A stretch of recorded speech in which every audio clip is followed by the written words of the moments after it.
Guys, Mitch's brother Brad.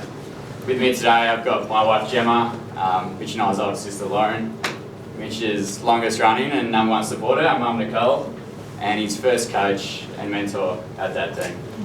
And just on behalf of our little family, I want to say to everyone that's been a part of Mitch's NRL journey this 4 or 5 years, that extends beyond just Ivan, this playing group. It's all the teammates and staff that have come before, as well as all the people behind the scenes of this great organisation. Just a massive thank you for taking my little brother in all these years, because he's a little freak. Now you guys know what I'm talking about. In fact, it's refreshing for us to be in a room full of so many people that know what we've been putting up with all these years.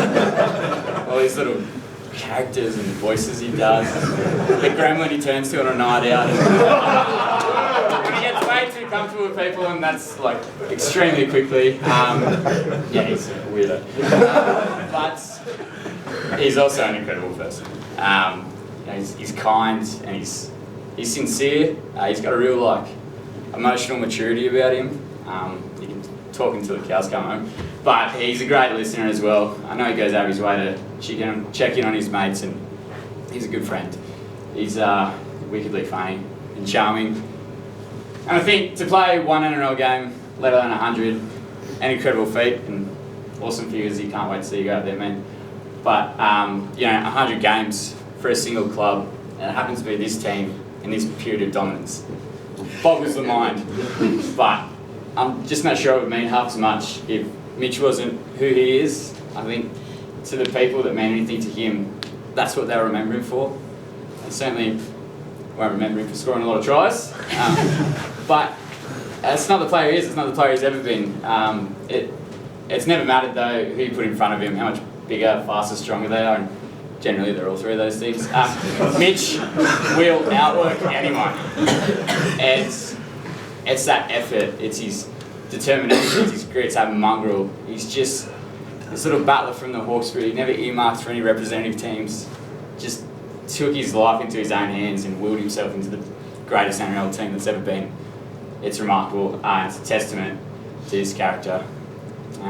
Ever the professional, I know when tomorrow rolls around, he'll just treat it like any other game, and that's cool. But I hope, Mitch, when the dust settles and you've had time to reflect, and whether that's hours, days, weeks, whatever it takes, I hope you're proud of yourself as both a player and a person, because I know I speak for everyone that's been on that NRL journey with you. When I say it and I mean it, you bring us so much joy on the field. We're so lucky to have you in our lives, and I know we just absolutely adore you, mate. And if nothing else, when the time comes to wear this jersey tomorrow, I know I can trust you to do the only thing I've ever asked of you, and that's just go out there and give him hell. Thanks, guys. Yeah.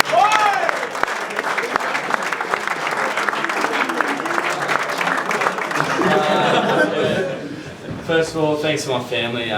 Love you guys. I don't think any of us ever really saw this day coming, but wouldn't want to be on the journey with anyone else. You guys are my biggest fans, obviously, and also my biggest escape from footy. So, yeah, I feel like we're just getting closer as a family, which is super special to me. And I hope you guys know that every little milestone, every little success I have is just as much yours as it is mine. And if I knew all it took to get that out of a Tigers jersey was to play 100 games.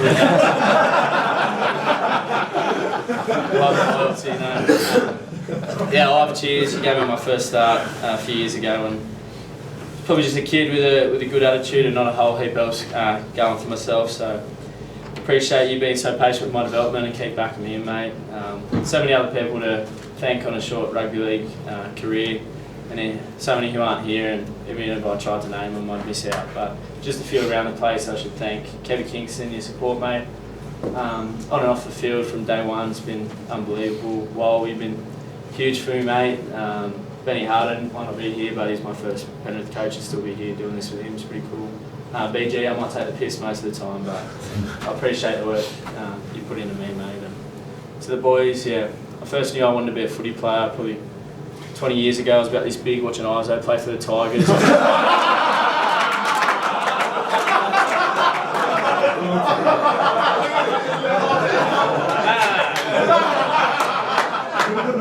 I love you boys, you all know that. Probably told every one of you cornered you when I had a beer and tell you that, so I won't go into too much. But being part of this group's probably the best thing that ever happened to me. I wouldn't wouldn't trade any of yous. All the moments we've had together, all the wins, the losses, the laughs in the sheds, the nights out, pre-season camps, pre-season days, grand finals. Like, the journey's been incredible, and we've still got so much more in front of us, which is pretty exciting. And yeah, as a player, I probably only ever really want to be known as someone who's like a good teammate, someone people wanted to play alongside, and someone who earned the respect of his mates by working hard and putting his body on the line. And tomorrow will be no different. So let's go out, enjoy it, and make it a good one for Izzy as well. Thanks, boys. Love it.